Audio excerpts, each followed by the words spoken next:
Listo, podemos empezar. Ah, los audífonos. Sí. Pero el texto entonces yo lo leo del libro. Sí, porque ya está en el Pues aula ya virtual. está en el aula virtual ya se ubica, sí.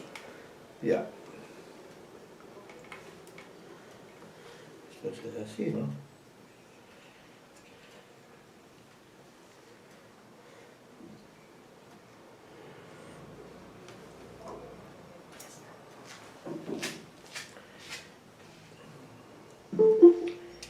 Sí, adelante, adelante. Ya está.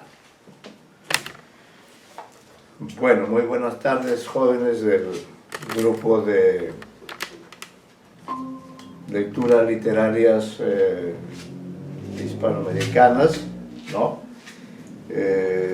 Ya hemos hecho en la anterior reunión la lectura del famoso ensayo de Juan María Gutiérrez, publicado en 1846 con el nombre de América Poética. Juan María Gutiérrez es un hombre muy culto, un hombre de una gran sensibilidad, que incluso fue reconocido como miembro de la Real Academia Española en aquella época, estamos hablando de 1875. Sin embargo, él declinó a esta denominación porque consideraba que el mundo en el cual vivía, el mundo hispanoamericano, era un mundo en el cual iba a ser imposible que los académicos correspondientes, como se le llamaba, pudieran luchar por fijar la pureza, por el respeto a la regla española. Y él decía, ocurre eso porque el mundo argentino se ha visto invadido por gente de diferentes países, de diferentes regiones. Entonces hablar de la pureza del español en Argentina no tiene mucho sentido, ni yo me siento con la autoridad moral para decir qué es lo correcto y lo incorrecto, ¿no? Ahora, lo que me llamó mucho la atención dentro del trabajo que hace Juan María Gutiérrez es el concepto de poesía, ¿no? El concepto de poesía. Y entonces por eso hemos introducido un material que ustedes tienen ya a la mano, que les ruego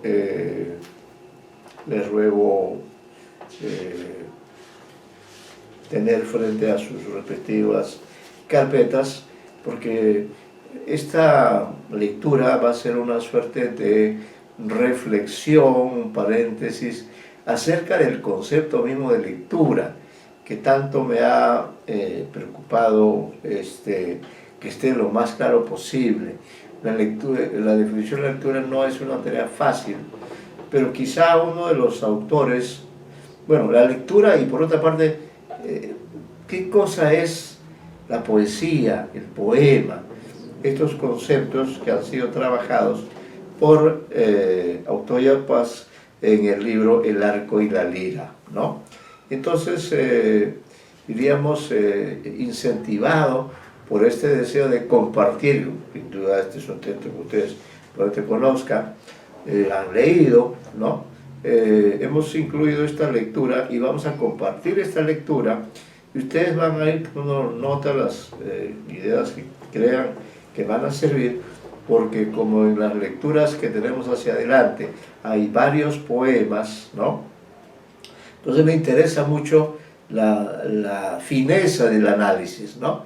Que no sea simplemente un análisis al paso, sino un análisis con una rigurosidad, sobre todo por el alto concepto que tiene Octavio Paz acerca de la poesía, tema mayor, ¿no? Sin embargo, al leer el texto de Octavio Paz, humildemente digo, he detectado ciertas, no diría discriminaciones, sino ciertos olvidos o ciertas confusiones, ¿no? Una de ellas, la principal, y es la que precisamente me ha llevado a hacer esta lectura, es la idea de que la poesía solo se alcanza a través del verso, ¿no? Eso es lo que da a entender, en eso insiste Paz, el verso, no dice verso libre o verso regular, pero insiste mucho en esa idea, ¿no? Y lo que yo quería demostrar con esta lectura, porque vamos a entrar a después de haber terminado con este material, vamos a entrar, por ejemplo, a la lectura de un texto de Gutiérrez Nájera que no está escrito en verso, y sin embargo es de una altísima calidad poética. De manera que en ese sentido habría que un poquito afinar el ensayo de Paz es maravilloso, pero sí habría que afinar en su momento, y creo que al transcribir el texto, que espero lo haya hecho bien, hago algunas pequeñas acotaciones que me permitirían aclarar estos pequeños deslices, diríamos, quizá pequeños olvidos, ¿no? En que incurre Paz al dejar de lado la prosa. La prosa también es poesía, no solamente el verso, sino también la prosa, la propia prosa de Azul, caray, qué más poética puede ser, ¿no? Entonces, para tener oportunidad todo creo que además habíamos encargado a ellos una tarea. Sí, pero es para el día jueves. Ah, para el jueves, ya, correcto. Entonces, en este grupo tenemos siempre nuestro Osorio, Loero, el señor Medina, ¿no? El señor Medina,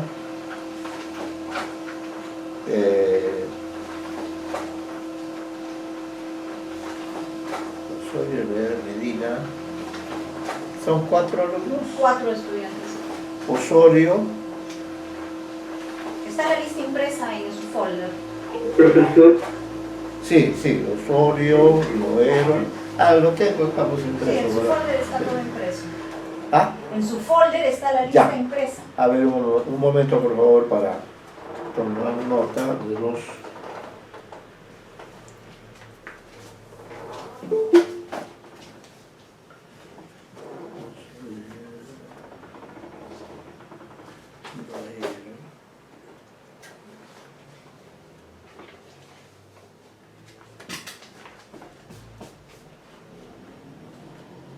Ah, y Medina, no vamos a Medina, Osorio, Loero. Ese es lo del arte y la lira que ya está en el aula. Ya está también en la aula virtual, Sí.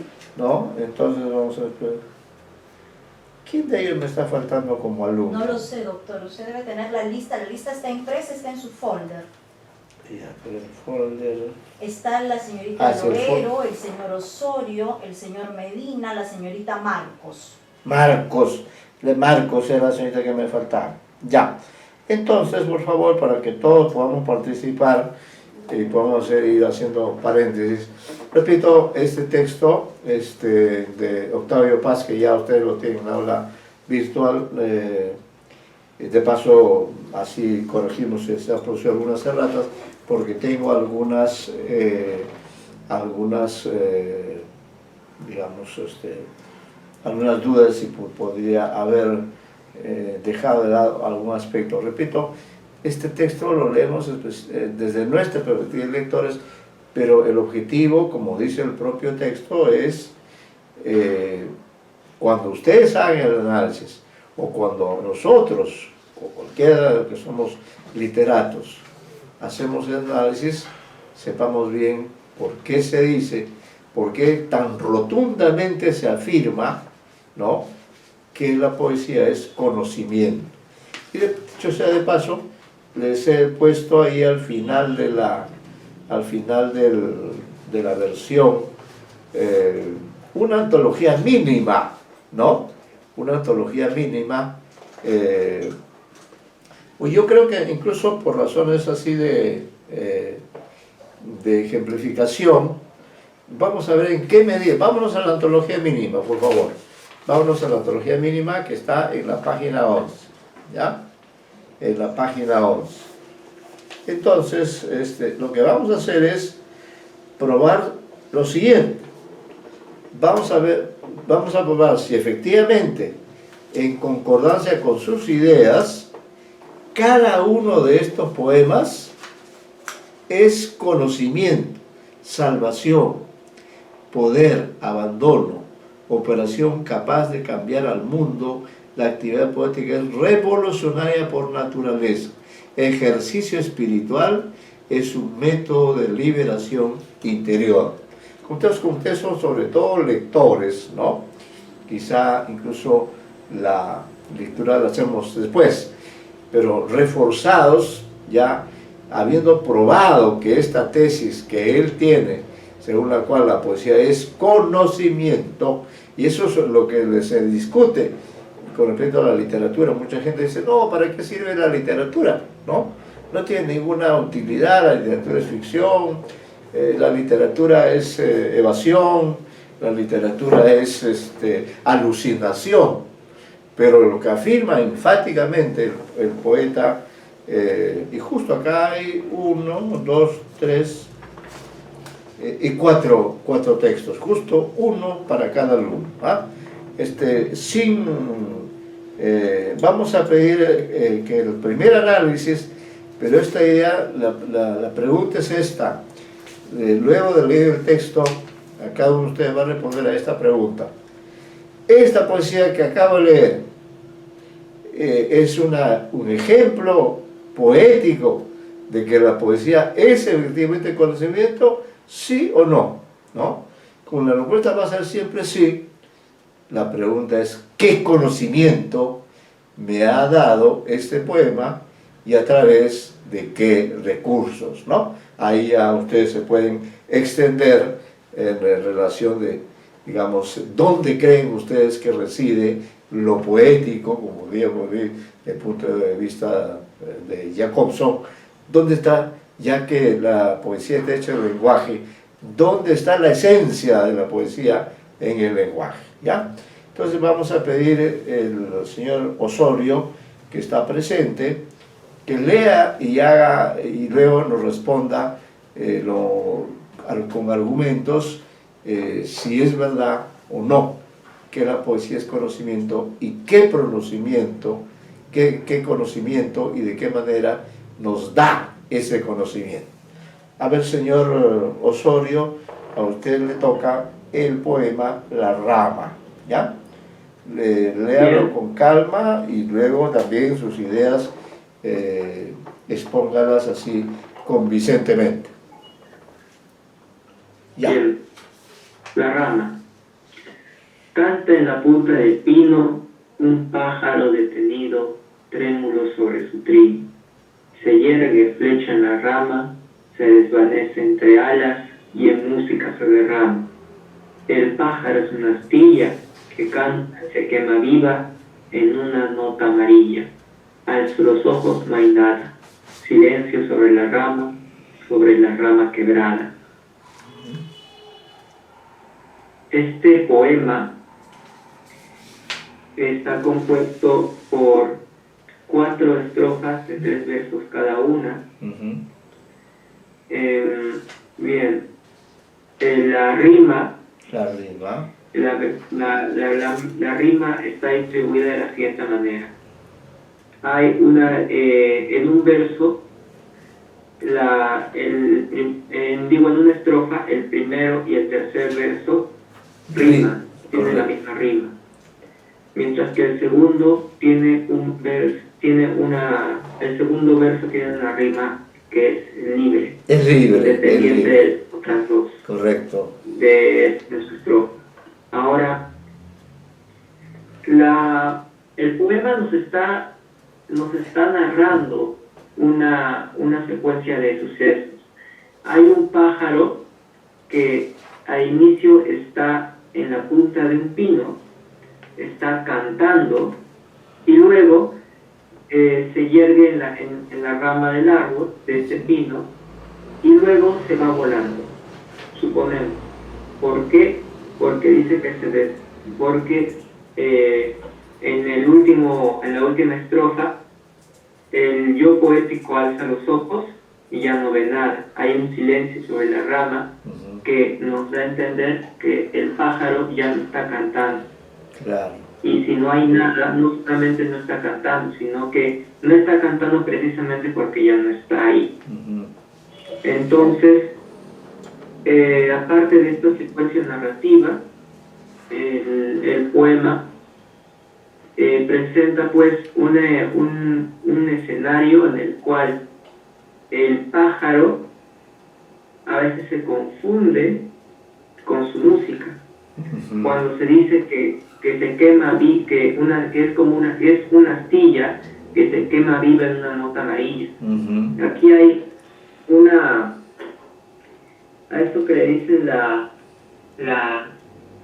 este fenómeno psíquico en el cual una persona le provee de rasgos, pues, de algunas cualidades que no corresponden al campo de esa sensación. Por ejemplo, cuando decimos que por ejemplo, una fruta que es muy dulce debe ser roja. Sinestesia creo que se llama. Sinestesia, claro. Es una convención de sentidos. Se presenta sinestesia en una nota amarilla. Se le está dando color a una nota musical. Color. Sinestesia. Así pues, el procedimiento sinestésico aquí se articula pues en forma de la mutación de la música con la entidad que es este pajarito, y es música pues es tan preponderante que consume la integridad de este pajarito, metafóricamente hablando. Dice que se quema en una nota amarilla. Y también es interesante lo que se dice antes: se desvanece entre alas y en música se derrama. El pájaro se derrama en música. La música articula la corporeidad del pájaro. Entonces la música en el pájaro básicamente es todo lo que tiene. Y esto pues se explora en el poema a través de las dos metáforas de las que he hablado. Y ahora la pregunta que usted hizo al inicio: ¿qué clase de conocimiento, si es que lo hay, podemos aprender de este poema? Empezando por el título, que es algo que se me olvidó comentar: la rama. La rama. Aquí, ¿por qué el título no es el pájaro? Porque la rama es al fin y al cabo la que va a albergar al pájaro y la que le va a dar cuenta al yo poético que el pájaro ya no está ahí. La rama es, digamos, el espacio que permite la visualización del pájaro, que permite hablar del pájaro. Cuando ya no está la rama ahí, ya no se puede hablar más. Digo, cuando ya no está el pájaro ahí, ya no se puede hablar. Entonces la rama permite toda esta configuración, toda esta organización lírica y también narrativa, porque una vez el pájaro ya no está en la rama, se acaba el relato en él. Y bien, ahora sí respondo a la pregunta. Conocimiento. Es difícil hablar de conocimiento cuando nos están dando una exposición totalmente genial de un momento pequeño que tiene el yo poético al contemplar un pájaro. Se describe cómo este pájaro pues canta y más bien se recrea en esta figura del yo poético, hablando de que la música configura toda la corporeidad del pájaro, al punto de que se derrama en música y que se quema como una nota amarilla, como si fuera una astilla. Entonces, quizá podamos decir que una forma de conocimiento o saber poético que nos transmite este poema da a entender que la música es capaz de darle una materialidad ya una entidad determinada, una materialidad identificable, una materialidad peculiar, una que lo hace distinguirse de su mundanidad, digamos. El pájaro es música. Básicamente la música hace lo que es el pájaro para el yo poético. Y esto pues se debe a que los pájaros cantan y su canto es en nuestra cultura y también en nuestra percepción, nuestros sentidos. Es algo bastante agradable. Claro. De esta naturaleza. Entonces, aquí pues hay un saber, y no diría tanto un conocimiento rígido, estricto, sino un saber poético que se deja ver a través de una evocación, no tanto a través de afirmaciones categóricas. Esto no es una, claro. esto no tiene moraleja, ni es propaganda de nada, claro. Sino que más bien, digamos, al usar la figura del poema, derrama su conocimiento a gotitas, evocándonos esa idea. Eso sería todo lo que debería decir. Sí, fíjese, son muy interesantes las ideas que usted nos ha proporcionado. Lo que observamos acá, como el conocimiento poético se puede fijar en hechos que pasan en brevísimos instantes, ¿no? Que es otro aspecto aquí, porque surge también la figura de quién es el observador, ¿no? El observador es el que nos da testimonio de esa transformación, de esa transfiguración que lleva adelante este elemento de la naturaleza que es el ave, que se caracteriza, como usted bien ha señalado, principalmente por su capacidad para cantar, ¿no?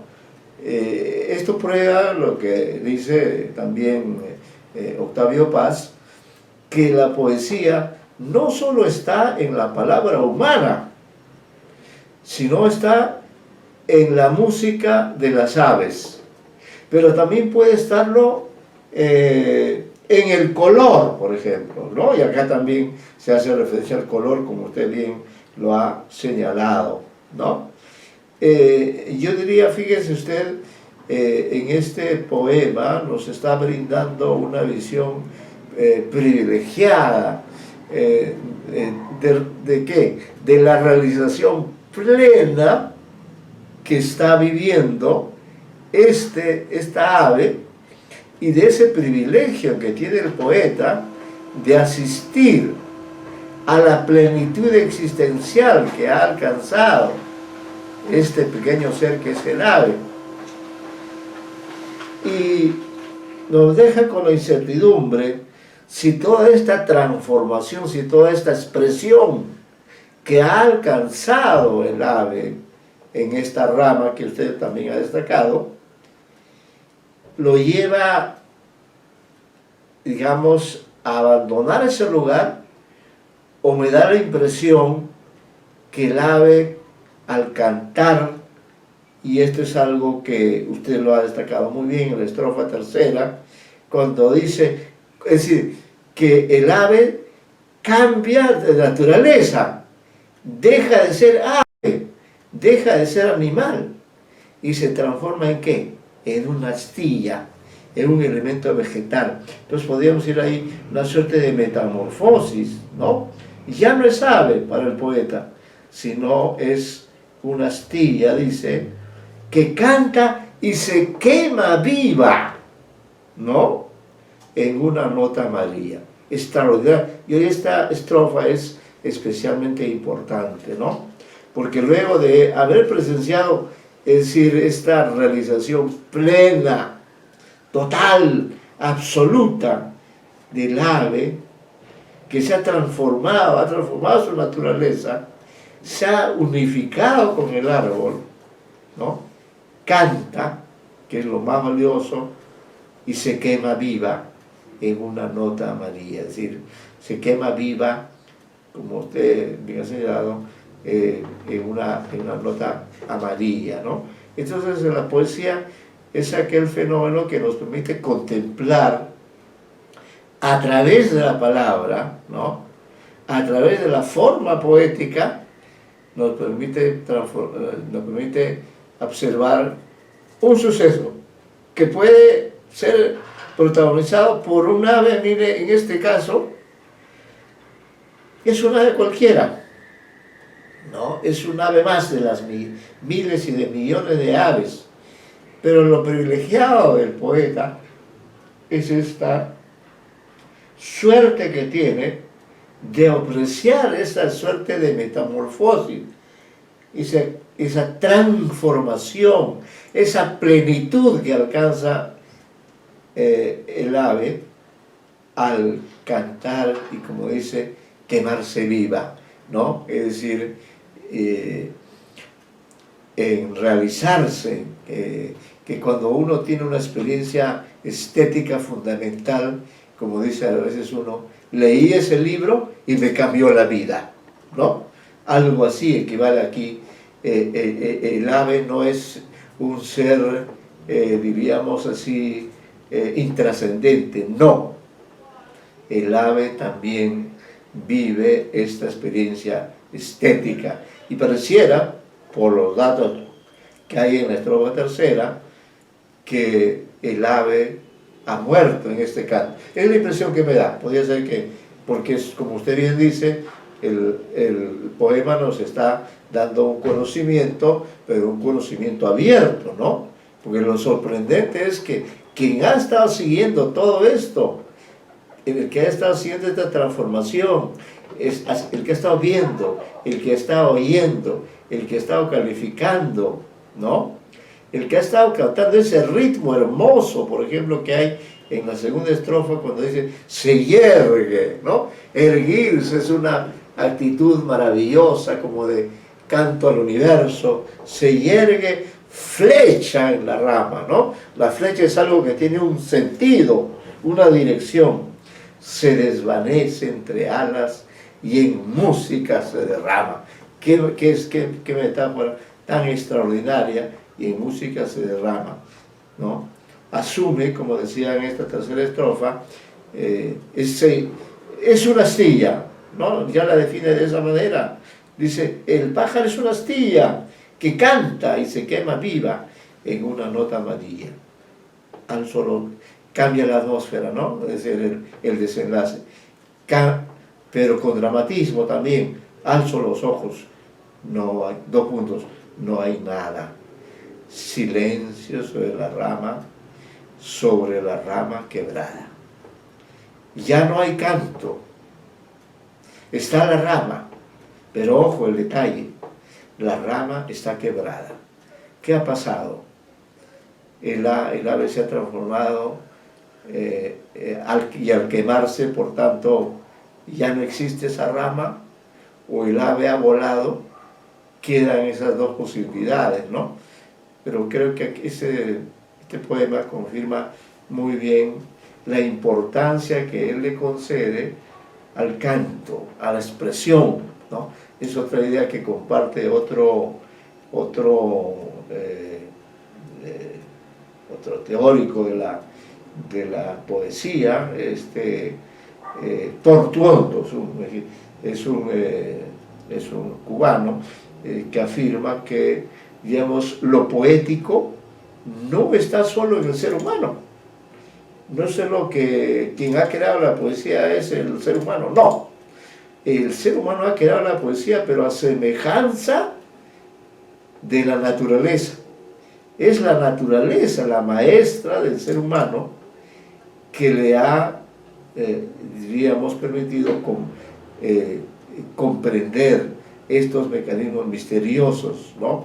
Entonces el ser humano, por ejemplo, al vivir y darse cuenta que la vida es una sucesión de secuencias, ¿no? De silencios y de sonidos, es decir, que la vida siempre es una contraposición de vida y de muerte, ¿no? El ave también se realiza dentro de esa dimensión, de ese recorrido. Usted señalaba en algún momento que sí, que este poema tiene narratividad, ¿no? Hay una secuencia hermosa, pero lo interesante es que es muy breve, es un tiempo muy breve, pero muy intenso, ¿no? O sea que la poesía en muchos casos puede ser muy breve, y es el caso del haiku, pero esa brevedad no impide la intensidad, la transformación, ¿no? Por eso yo digo aquí realmente, después de haber visto a través de los ojos del poeta toda esta acción privilegiada de este pájaro detenido, trémulo. Trémulo es algo emotivo también, ¿no? Trémulo sobre su trino, se yergue flecha en la mano, se desvanece. Es decir, es todo un ritual.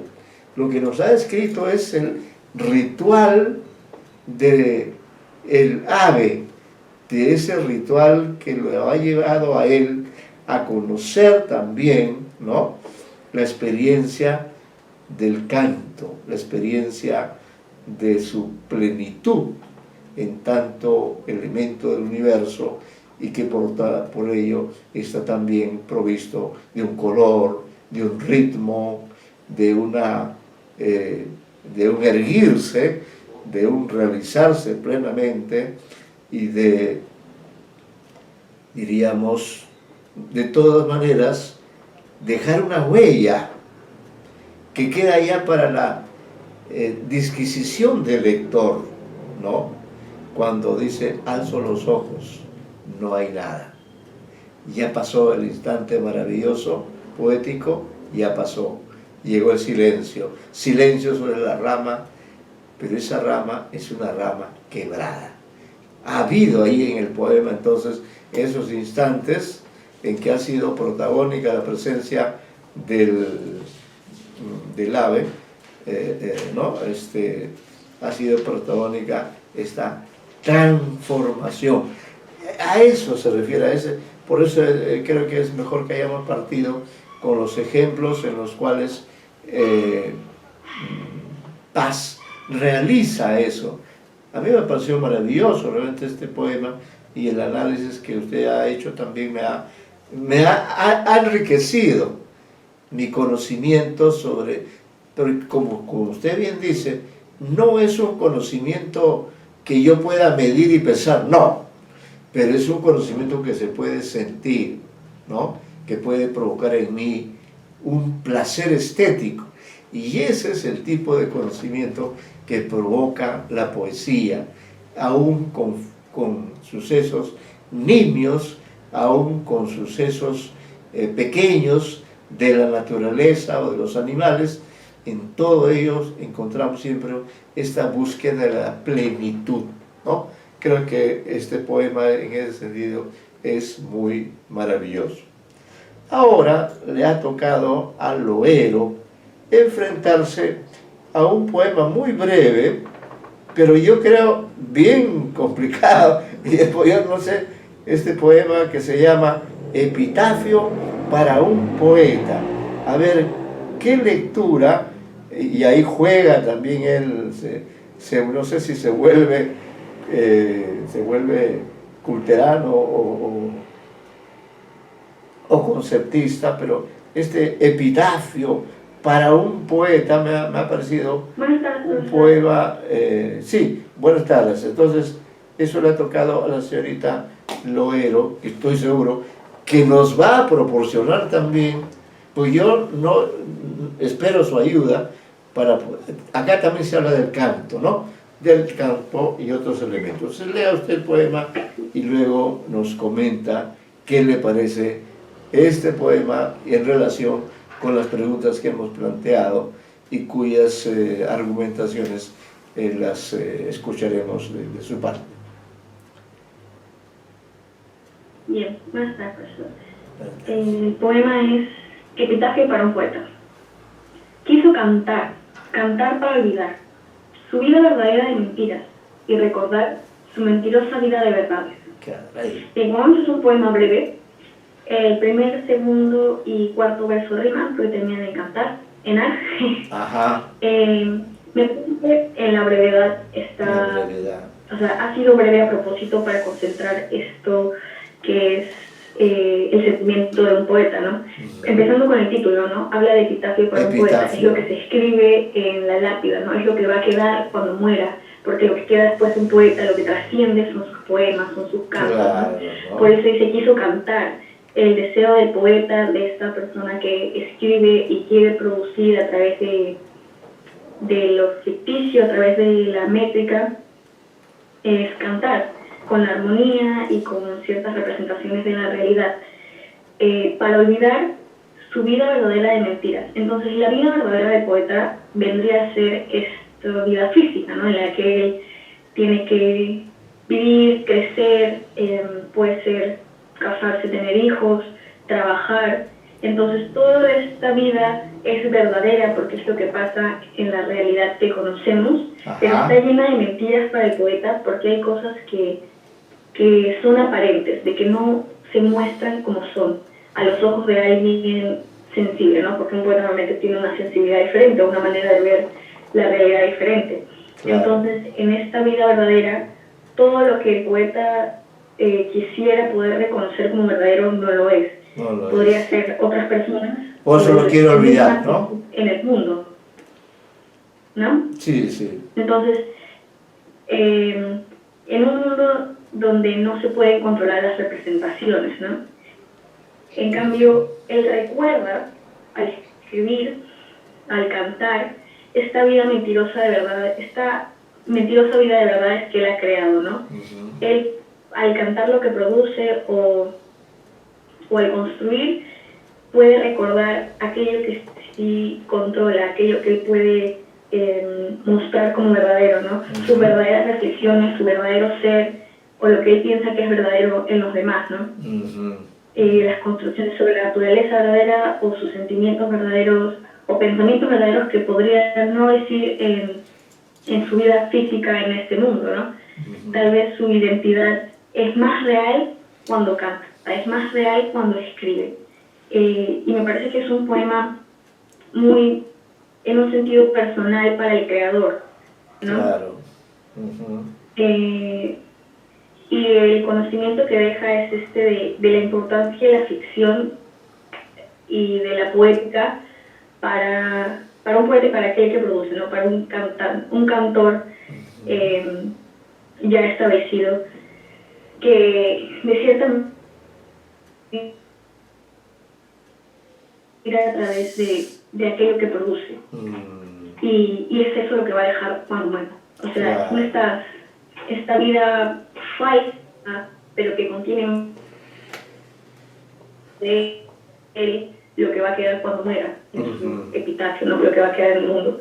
No lo que otros podrían haber visto o lo que, claro. Lo que podría ser aparente y falso. Por eso son las mentiras. Me parece que no tiene principalmente en eso, ¿no? Sí, es un poema hermoso, ¿no? Ahora, yo le pregunto, señorita Loero, este epitafio, usted ha hecho un buen análisis, pero este epitafio, diríamos, lo podríamos extender a todos los seres humanos. Este podría ser también el epitafio que merecemos como seres humanos, ¿diría usted eso? ¿O cree que solo se aplica, digamos, a los que cantan, a los poetas, ¿no? Los demás seres no estamos sujetos a esa especie de dualidad, ¿no? Que en un caso a él lo hace olvidar y en el otro caso lo hace recordar, porque olvidar y recordar, recuerde usted, son oposiciones. Entonces, ¿cómo manejar eso? Yo digo, eso es lo que a mí su análisis me ha parecido convincente, me ha parecido verosímil, ¿no? Porque lo que usted ha afirmado, quiso cantar, ¿no? Es decir, quiso hacer poesía, porque más la palabra poiesis tiene que ver con el hacer. Entonces, cantar es hacer, ¿no? Mejor dicho, poetizar es un hacer con palabras, ¿no? Quiso cantar para olvidar su vida verdadera de mentiras. ese plano, ¿no? Es un plano, ese, dice usted, según lo que le he podido entender, ¿Me escucha? es el plano, sí, el plano de la realidad, eso es lo que él quiere olvidar. Ahí. Y en cambio sí quiere recordar, ¿no?, su mentirosa vida de verdad, esos contrastes de la verdad y la mentira. Eso es lo que a mí me asombra. ¿Qué cosa es su vida de verdad y mentiras? ¿Dónde está la verdadera y la mentira? ¿O dónde está la mentira de la verdad? Esto nos lleva a la famosa frase de nuestro querido Nobel, que está hoy electorero, la verdad de las mentiras, ¿no? ¿Qué podría agregar sobre este comentario? Bueno, como mencioné, ¿no? La verdad de las mentiras es, en la vida real, es lo que uno quiere tomar como verdadero, cuando en el mundo hay mucha falsedad, ¿no? Claro. En cambio, como es una realidad que se opone, en la ficción podemos encontrar verdades en estas mentiras, porque después de todo son ficciones construidas por alguien, no son representaciones. Pero estas representaciones contienen algo más verdadero, algo más profundo, ¿no? Que sale de la reflexión, de lo estético y de lo poético. Claro. Y quería comentar de que usted preguntó lo del hacer. Me parece que el lector también podría tener esta especie de dualidad. Claro. Yo creo que todos, ¿no? En tantos seres humanos vivimos dentro de esta dualidad, ¿no? Porque hay cosas que queremos olvidar y hay cosas que queremos recordar, ¿no? Esta oposición de los verbos en nuestra condición humana es cierto. Yo quiero olvidar esto, ¿no? O bueno, puedo convertir también ese olvido en un motivo para un poema, ¿no? Pero al mismo tiempo, diríamos, quiero recordar, y quizá quiero recordar, como usted bien decía, aquello que sin ser estrictamente verdadero, sí esconde algún secreto valioso para mí, para mi existencia, para mi vida, ¿no? Su mentirosa vida de verdades. Es muy breve, ¿no? Hay un poeta chileno que trata este tema, también es Oscar Hahn, que tiene no es exactamente es algo así como un epitafio también. En este caso es algo así como epitafio para el poeta anónimo, ¿no? Es también otro tipo de poema, ¿no? Pero claro, este poema, así como, este epitafio que usted ha analizado, pues yo creo que es aplicable a todos los poetas, porque finalmente todos los poetas, en la medida en que son seres humanos, siempre van a vivir dentro de esta dualidad. Estamos en condiciones como seres humanos de decir qué es lo real y qué es no lo real. No lo sabemos, ¿no? Si alguien hace, por ejemplo, antes que comenzara esta pandemia, nos hubiera hablado de ella en ficción, como algo, digamos, que no existe, y eso nos hubiera parecido una mentira, ¿no?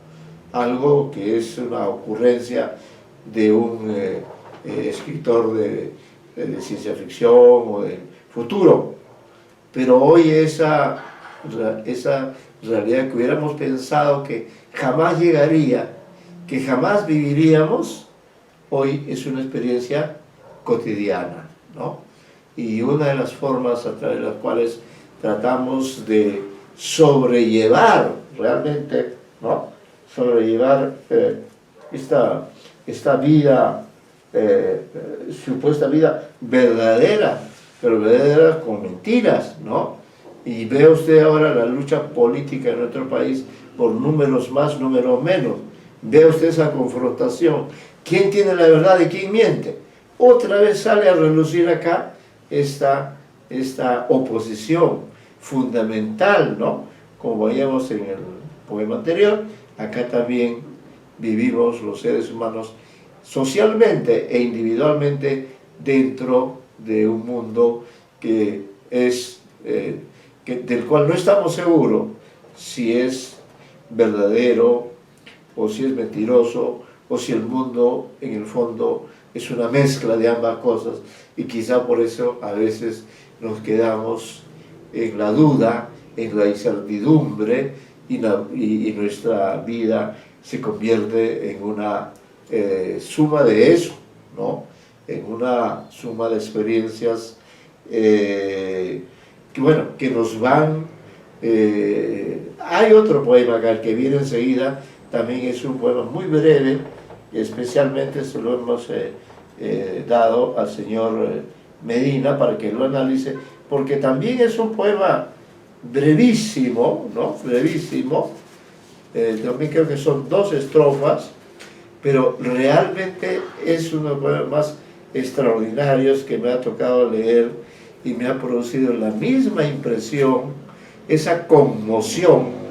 Yo creo que la conmoción, justamente, ¿no? Esta conmoción es eso. ¿Por qué la conmoción? Por el conocimiento que me da la poesía, que no es un conocimiento de lo superficial, de lo obvio, de lo evidente, sino es la conmoción de aquello que puede estar oculto, de aquello que puede estar latente, pero que en definitiva es parte mía. Ese soy yo, ese alguien o eso que va a pasar me va a tocar a mí, porque estoy hecho de la madera, de lo humano, ¿no? Como, y soy parte de un universo. Señor Medina, le vamos a agradecer que usted nos pueda iluminar también, así como han hecho sus compañeros, respecto de este poema tan breve y sin embargo realmente tan extraordinario, demuestra esa capacidad de síntesis que tiene como todo gran poeta, ¿no? Esa capacidad de sintetizar cosas tan inmensas y al mismo tiempo pequeñas, que están unidas, ¿no? Lo grande se une con lo pequeño, y nuestra vida humana transcurre entre esas 2 dimensiones. Somos parte del universo, pero a la vez somos o nos convertimos en nada. A ver, señor Medina, su iluminación respecto de esto que se llama vida entrevista. Ok, vida entrevista. A ver. Relámpagos o peces en la noche del mar, y pájaros, relámpagos en la noche del bosque. Los huesos son relámpagos en la noche del cuerpo. Oh mundo, todo es noche, y la vida es relámpago. Lo que puedo entender de este verso, o este poema de 8 versos, y el título, que es Vida Entrevista, es que finalmente habla de la vida desde un punto de vista dinámico, estableciendo algunos campos. Uno es el campo del mar, otro es el campo del bosque, y otro es el campo del cuerpo. Del cuerpo, muy bien. Y esos tres campos los sitúa en una perspectiva nocturna. Ajá. Son la noche. En forma interesante, cada uno de esos campos está poblado, uno por peces, otro por pájaros y otro por huesos. Así es. En el campo del mar están los peces, en el bosque los pájaros y los huesos en el cuerpo. Y coincidentemente, los 3 son equiparados con relámpagos. Es decir, el relámpago es un fenómeno meteórico en una situación dinámica donde está agitado todo en la noche. Puede que haya o no haya lluvia, pero es una agitación extrema. Pues bien, lo que nos dice el poeta, el yo poético, es: todo es noche. ¿Y el relámpago qué es? Preguntaría alguien. La vida es. La vida. o la vida es relámpago. Claro. Es decir, el principio que le da sentido a todo es la vida. La vida. Y yo concluyo diciendo que el tipo de conocimiento que me da un poema es un conocimiento, una destreza en realidad, o una experiencia. Sabemos que es una experiencia estética, ¿no es cierto? Claro. Pero la experiencia estética no es solamente la belleza. La experiencia estética también es una emoción, es un choque emocional. Claro, es un La choque. experiencia estética, como hemos visto, también son recuerdos. La experiencia estética también es si me asusto o me asombro. Claro. Entonces, si Newton, por ejemplo, al ver caer una manzana, pudo relacionar ese fenómeno que él vio, esa manzana que caía, Claro. con una ley de la ciencia. Curioso, ¿no? Porque la libertad de la poesía y de la literatura es que permite hacer relacionar no solo objetos tangibles, Así no es. solamente leyes físicas, no solamente cuestiones científicas o filosóficas. La libertad permite hacer relacionar todo, todo con todo y de la manera libérrima, quiere yo poético. Eso hace que la experiencia sea de poder encontrar o crear nuevo conocimiento y dar pasos hacia adelante en el conocimiento de las personas. Eso es lo que puedo decir. Sí, y muchas gracias, señor Medina, por su análisis. Efectivamente, fíjese cómo este poema tan breve, como usted lo ha descrito paso a paso, estableciendo además correspondencias, ¿no? Está constituido vida entrevista. Yo estuve incluso por la curiosidad que yo dije, ¿por qué he puesto entrevista? ¿No? Porque la palabra entrevista tiene varias acepciones. Se refiere a la entrevista, es una reunión de dos personas acerca de algo. Ahora en este momento estamos teniendo una entrevista, todos nosotros en la clase, ¿no? Pero aquí el sentido de entrevista me parece que es otro. Me da la impresión que aquí es como decir vida descubierta. Lo que hace este poema es descubrir las verdades de la vida que están ocultas, ¿no? En estos tres órdenes, en el mar, y como usted menciona ahí, el símbolo, la potencia que tiene el universo de la noche. Relámpagos o peces. El relámpago es un fenómeno natural, brevísimo. ¿Y qué caracteriza el relámpago? La luz, ¿no? Los peces son parte de ese entorno, ¿no? Son parte de esa noche del mar. Esa es la primera asociación que usted mencionó. Y pájaros y relámpagos en la noche del bosque. Igual ahí también los pájaros son equivalentes a los peces. Es decir, que cada uno de estos reinos están presentes ciertos seres que son parte de ese entorno, que caracterizan a ese mundo, pero a la vez como una suerte de signo de algo, aparecen los relámpagos, quizá para indicar esa oposición en la que se vive en el mundo, en el universo, entre la luz y la oscuridad, ¿no? Eso lo vamos a ver, por eso el interés de leer estos poemas y la prosa de Paz, es uno de esos poemas muy imaginativos de Gutiérrez Nájera, en los que se da así una visión también, no en la brevedad de este texto que usted ha leído y comentado muy bien, sino en un cuento más ambicioso, ¿no? Es fantástico, una dimensión cósmica.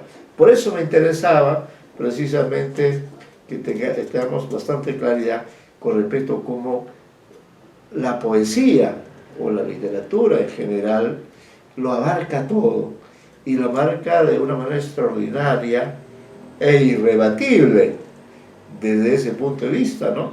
esta estrofa maravillosa, la última estrofa es realmente la dimensión del cuerpo. Eso somos finalmente nosotros, un cuerpo, ¿no? Un cuerpo. Dice, los huesos son relámpagos. Mire usted esa imagen. Y claro, los huesos tienen esa forma, la forma alargada, ¿no? Y son testimonios del tiempo, ¿no? Se puede medir la antigüedad de unos restos humanos por los huesos, porque son probablemente la materia más durable antes de que todo se convierta en un polvo, ¿no? Los huesos son relámpagos en la noche del cuerpo. En la noche del cuerpo es en la vida. Además, los relámpagos, no olvidemos, a diferencia de los otros elementos, están ocultos. ¿Dónde? En la noche del cuerpo, ¿no? Se recuerda mucho a Vallejo cuando habla de sus huesos fidedignos, ¿no? Es decir, la poesía nos hace recordar que somos cuerpo y alma, que somos carne, que somos huesos.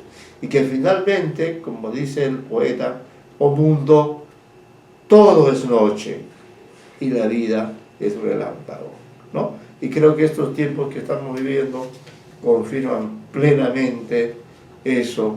Vivimos ahora prácticamente, se ha impuesto el reino de la noche, aún durante el día. Y los espacios de vida que tenemos son pequeños, son relámpagos, ¿no? Tiene que ver este pequeño, gran poema, tiene que ver ciertamente con la conciencia de la temporalidad, ¿no? Con la conciencia de cómo lo humano en realidad es algo transitorio, la fugacidad de la vida. Todo esto lo ha recreado Octavio Paz en estos maravillosos textos. Bueno, y ahora vamos a pedir a Marcos, supongo que está presente, la interpretación sobre este poema que cuando lo leí me causó también bastante conmoción. Estos poemas, que especialmente los he seleccionado para ustedes, son los que me han producido una mayor conmoción, ¿no? Y bueno, y tiene su propia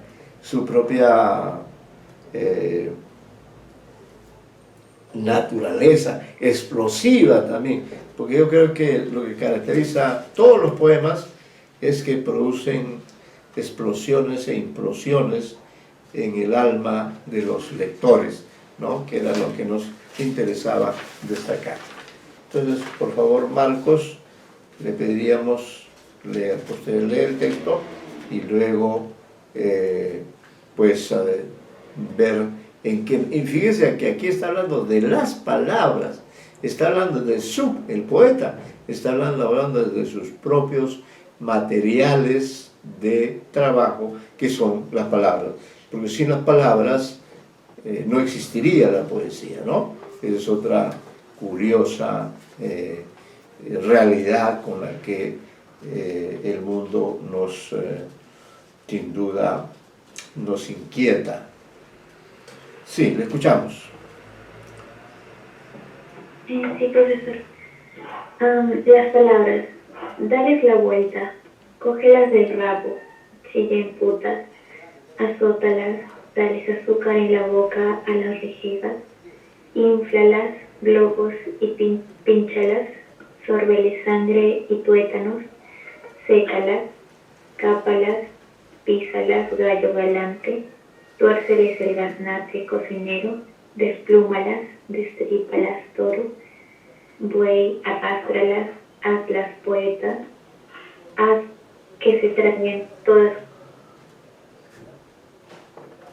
A mí también me causó algo de conmoción el poema porque es bastante violento y directo con lo que se quiere referir a las palabras. Pero al final del poema dice, haz que se traguen todas sus palabras. Entonces se refiere a algo como a las palabras de las palabras. Sí. O sea, me imagino que por la normatividad con la que se maneja las palabras. Hay una norma de uso de estas, pero en el poema se toma la idea de darles la vuelta, como hacer lo que quieras con ellas, como tal vez en un afán de experimentación.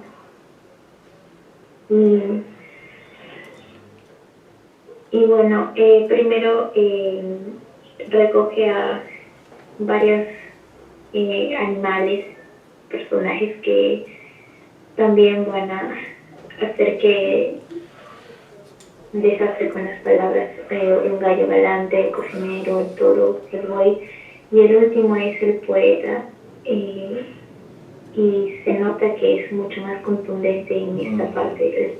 El poeta es el que va a hacer que se traen todas las palabras, que quizá es el más brutal con las palabras.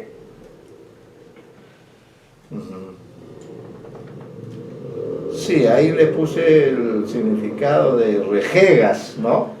Abajo está, dice rejego, rejega. Es una palabra que se usa en la zona de Costa Rica y México, dice dicho de un animal o de una persona, pero también significa renuente, renuente o reacio, ¿no? Bueno, en fin, no sé si quiere agregar algo más. Es un poema realmente que si queremos ver el ritmo, veríamos que tiene un ritmo especial, pero es un ritmo muy diferente al de los otros textos, porque mientras los otros textos, diríamos, transcurren dentro de un equilibrio, dentro de una mesura, dentro de una armonía, dentro de un orden que han podido establecer ustedes. Aquí, como bien decía usted, creo que el poeta mira a sus amadas palabras, las mira con odio. Que puede ocurrir que en la vida, digamos, uno ame a una persona, quiera a una persona, pero por circunstancias fortuitas o de otra naturaleza, puede ocurrir que eso que es el objeto de deseo o el objeto de amor de una persona, por algunos factores de diverso tipo, como repito, puede hacer que yo quiera que esas personas o esos seres se mueran, que es lo que está con estos dos versos finales diciendo, ¿no? Hazlas, poeta, haz que se traguen todas sus palabras, ¿no?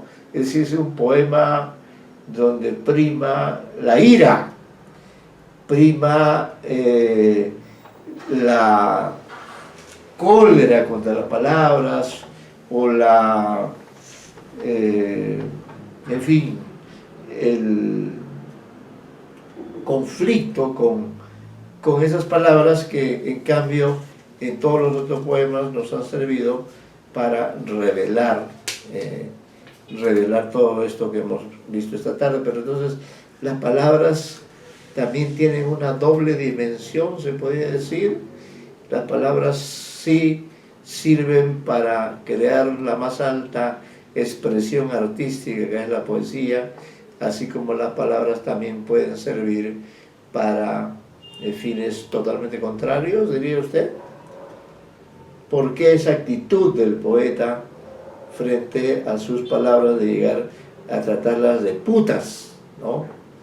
Cógela del rabo, es decir, considera como darles la vuelta, las trata como si fueran animales, ¿no?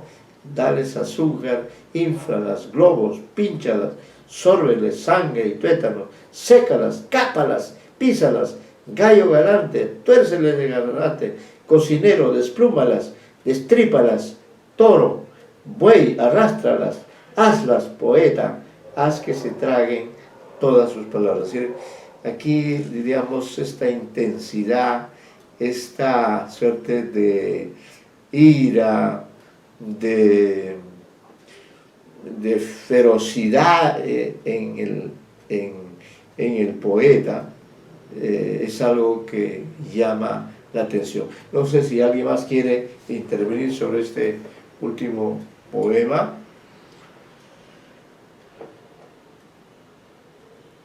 Bueno, yo considero también que en este poema, pues lo que se está buscando es desafiar de manera totalmente frontal y violenta cualquier intento de las palabras por impedirle al poeta hacer algo. Esto al menos yo lo interpreto así, porque cuando le dice hazla poeta, haz que se traen todas tus palabras, está hablando en parte de una aparente contradicción. Las palabras no tienen palabras en un sentido pues cotidiano, en un sentido pues totalmente fuera de lo literario. Las palabras no son personas que hablen, las palabras más bien son los signos,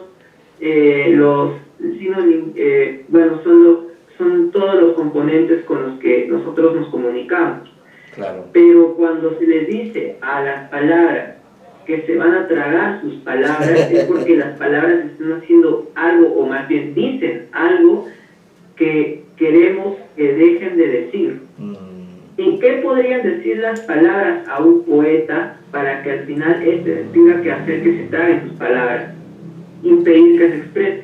Claro. Porque si las palabras son colocadas en este puesto, pues, y el poeta es el que emplea las palabras para crear la poesía, entonces si las palabras abren su bocota, es porque están intentando sabotear lo que el poeta trata de decir. Y esto me lleva al tema que creo que me parece muy, muy importante: las limitaciones del lenguaje. Ajá. Aquí hay una rebelión violenta contra las limitaciones del lenguaje, y no solamente limitaciones de carácter epistemológico, cognitivo, no sé, sino aquí hay una limitación pues en un carácter de emotividad. El poeta a veces no puede expresar con palabras todo lo que quisiera decir, porque las palabras le faltan o no las encuentra.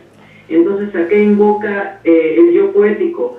Pues a obligarlas, o de decirlo por una manera más caballerosa, obligarlas, o ya pues violarlas con gallos, agarrarlas y torturarles, que son formas demasiado grotescas para hablar de que las palabras no pueden impedirte hacer lo que quieras con ellas. Ellas no te pueden limitar, tú tienes que ser las que las someten. Y si intentan detenerte, pues sácales el ancho. Entonces, perdón por la criollada, pero para hacerme entender de manera más gráfica, lo digo de esta manera: las palabras no pueden limitar, está mal que limiten, y si lo hacen, tienen que recibir su merecido. Y esto es, y de las maneras más grotescas que se le ocurre al yo poético. Entonces, para mí este tema es bastante puntual, es bastante pertinente. ¿Qué le parece, profesor? Sí, me parece que es interesante. No sé si alguien quiere agregar más acerca de este tema que ha tratado el señor Osorio, ¿no? Profesor. Sí. Soy Medina. Sí, señor Medina. En esta misma dirección del compañero. Es una cuestión de significado, básicamente porque las palabras es lo que forman o transportan o transmiten ese significado. Claro. Se usan para eso, para comunicar. Pero ¿qué sucede? Que hay planos y planos. El plano, digamos, común es el que está en el diccionario por lo general como principal significado de una palabra. Ajá. Pero el poeta es un creador. Así es. El poeta crea en base a todos los recursos que están en su mente y que él quiere expresar, retratar, decidir, toda su subjetividad puesta en juego. Ajá. Entonces, como dice el compañero, eso no puede ser un limitante, pero la limitante no es en sí de las palabras, porque las palabras pueden ser inclusive relacionadas, aunque no tengan una relación, el poeta es libre de hacerlo. Entonces, es un asunto del mismo poeta y de su subjetividad, de sentirse libre para inclusive crear su propio lenguaje, sus propias reglas de significación, que será precisamente el metalenguaje que él planteará a través de sus poemas. y que le darán una trascendencia a lo que él quiere decir o hasta dónde quiere llegar con esa libertad. Claro. Entonces, en cierta medida, él es un creador de significados. Así es. Claro, sí, tiene usted razón.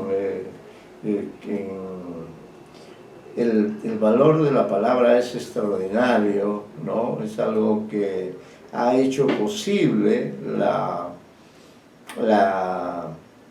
naturaleza, la cultura humana, ¿no? La creación verbal en todos sus aspectos. Es imposible que exista una civilización que no pueda comunicarse, ¿no? Ahora, creo que también habría que situar el contexto de este texto, es decir, a qué etapa de la evolución de Octavio Paz corresponde este poema, porque usted sabe que también ha habido momentos en que, como bien decía el señor Osorio, en que el poeta ha querido decir algo y no ha podido hacerlo, ¿no? Es como cuando Vallejo dice, quiero escribir, pero me sale espuma, ¿no? Es decir, pareciera que a veces el lenguaje, con todo lo maravilloso que es, no puede percibir, ¿no?, estados del alma o emociones o vivencias, ¿no? Pero que en todo caso el lenguaje es el único que puede acercarse es decir, fíjese el poder del lenguaje poético, es capaz hasta de criticarse a sí mismo, y todo esto que nos ha producido una visión, podríamos decir, un tanto contradictoria del poeta, lo hemos podido hacer gracias al lenguaje, ¿no? Gracias a que el lenguaje. Lo que ocurre es que, de acuerdo a las épocas, a las escuelas, a las tendencias, a veces se desvaloriza el valor de la palabra.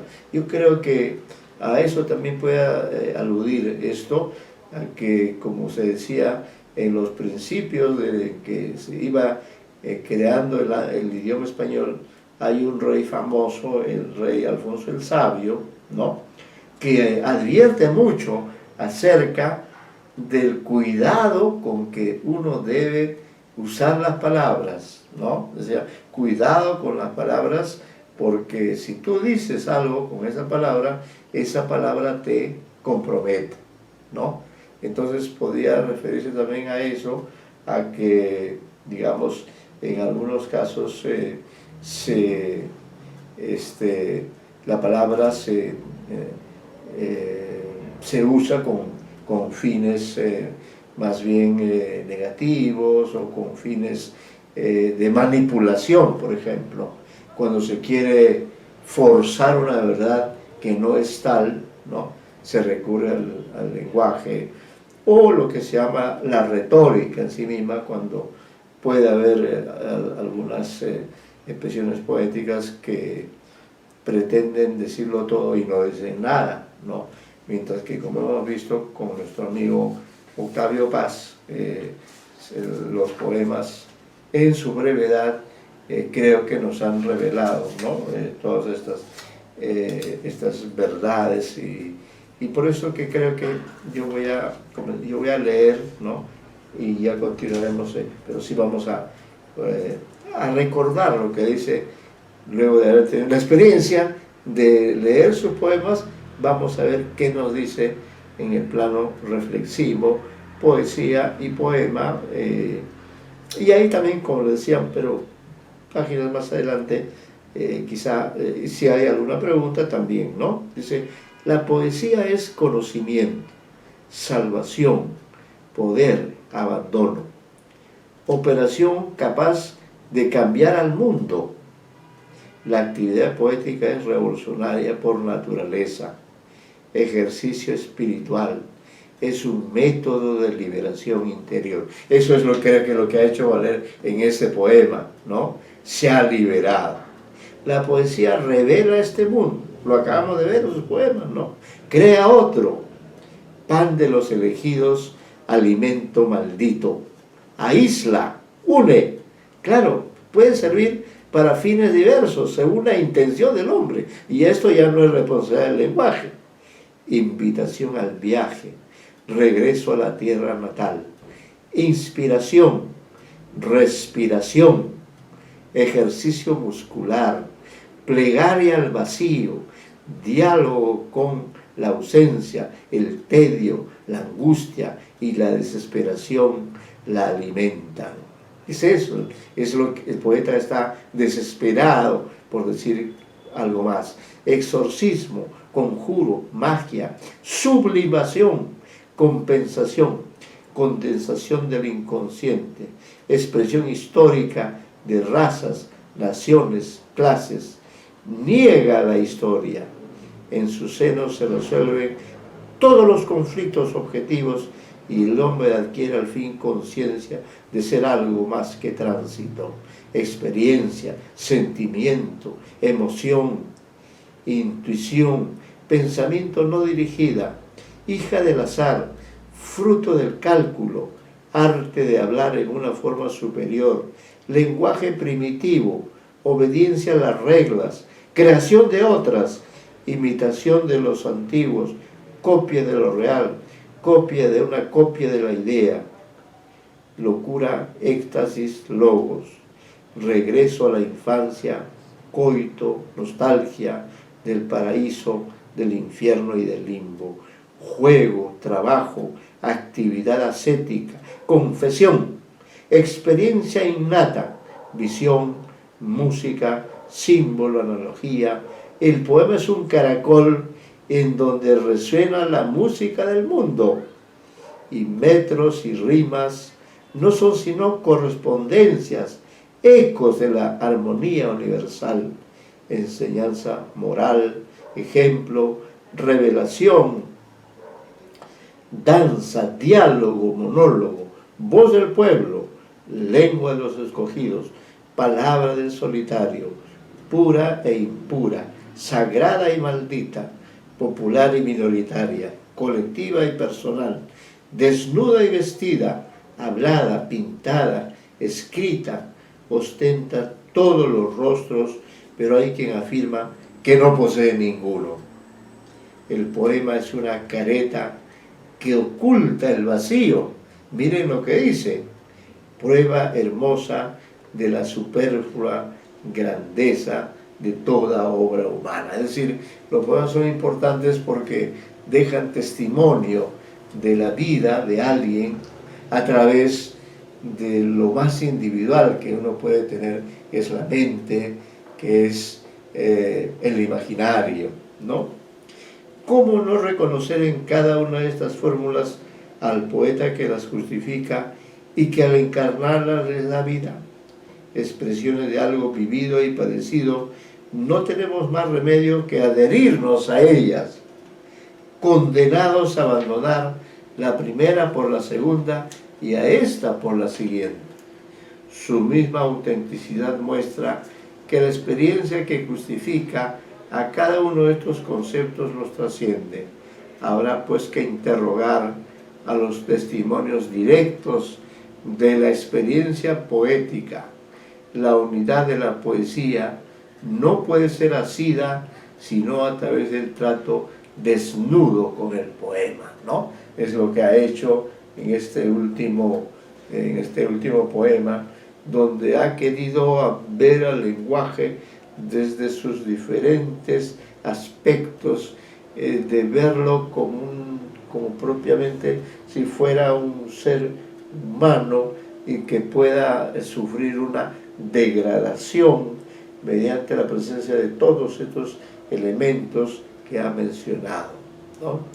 Dice: al preguntarle al poema por el ser de la poesía, no confundimos arbitrariamente poesía y poema. Esta distinción es importante en este texto, Ya Aristóteles decía que nada hay de común, excepto la métrica, entre Homero y Empédocles, y por eso con justicia se llama poeta al primero y fisiólogo al segundo. Y así es, no todo poema, o para ser exactos, no toda obra construida bajo la ley del metro contiene poesía, ¿no? Es decir, que para él, cuando habla de poesía, está hablando principalmente del verso, ¿no? ¿Esas obras métricas son verdaderos poemas o artefactos artísticos, didácticos o retóricos? Un soneto, y esto me parece importante porque hay varios sonetos que tenemos más adelante, un soneto no es un poema, sino una forma literaria, excepto cuando ese mecanismo retórico, estrofas, metros y rimas, ha sido tocado por la poesía, ¿no? Como que es uno de los poemas que fue analizado, el primero de ellos, de Sabe, que se derrama cantando, ¿no? Hay máquinas de rimar, pero no de poetizar. Por otra parte, hay poesía sin poemas, paisajes, personas y hechos suelen ser poéticos. Son poesía sin ser poema, ¿no? Entonces hay que diferenciar entre poesía, que es la esencia, y poema, que es la forma en la cual se ha logrado captar esa esencia, como lo ha hecho Octavio Paz en los poemas que hemos leído, ¿no? Pues bien, cuando la poesía se da como una condensación del azar, o es una cristalización de poderes y circunstancias ajenos a la voluntad que le da el poeta, nos enfrentamos a lo poético. Cuando pasivo o activo, despierto o sonámbulo, el poeta es el hilo conductor y transformador de la corriente poética. Estamos en presencia de algo radicalmente distinto, una obra. Un poema es una obra. La poesía se polariza, se congrega y aísla en un producto humano, cuadro, canción, tragedia, ¿no? Extiende entonces el concepto de la poesía a la poesía, ojo, ya no solo al poema, sino, dice, la poesía se polariza y aísla en un producto humano, cuadro, o sea, un cuadro puede ser también poesía, canción, ¿no? La canción, tragedia. Lo poético es poesía en estado amorfo, ¿no? Está allí, dando vueltas, está ahí latente.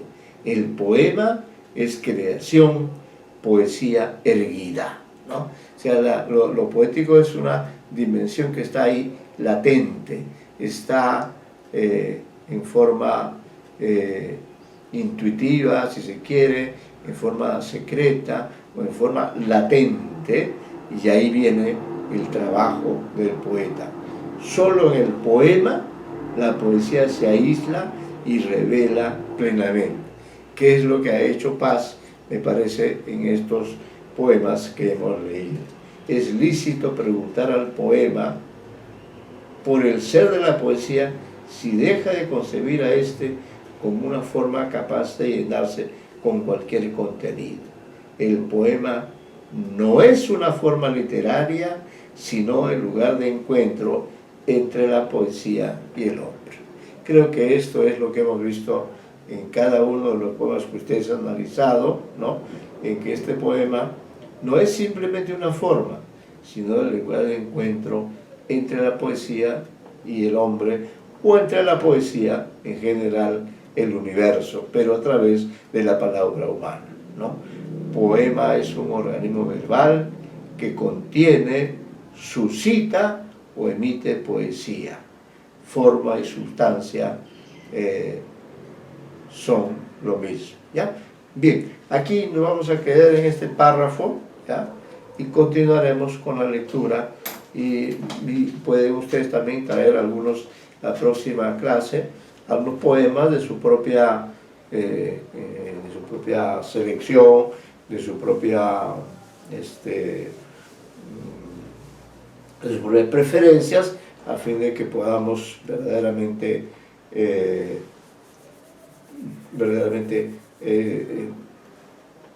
ser capaces de acercarnos a esta forma de conocimiento tan sutil, ¿no? Donde cada coma, una palabra, un adjetivo son importantes. Lo hemos comprobado plenamente y creo que sí ha sido más vivencial, ¿no? La poesía es vivencia, ¿no? Y cada uno de estos poemas extraordinarios, ¿no? La rama, epitafio para un poeta, vida entrevista, ¿no? Y las palabras nos han confirmado efectivamente que hay, en cada uno de ellos hay un poema, hay una revelación, hay conocimiento, como nos mencionaba Octavio Paz. Por eso, como hemos comprobado que efectivamente hay coincidencia entre lo que él crea y lo que piensa acerca de la poesía, continuaremos la lectura en la próxima clase. Muchas gracias a todos ustedes por su participación, que por cierto ha sido tomada en cuenta. Me parece que para el jueves hay una pequeña tarea que ya estaremos a la espera. Muchas gracias, muy buenas tardes. Muchas gracias, profesor. Gracias a ustedes. Muchas gracias, profesor. Gracias a ustedes. Muy buenas tardes. Muy buenas tardes.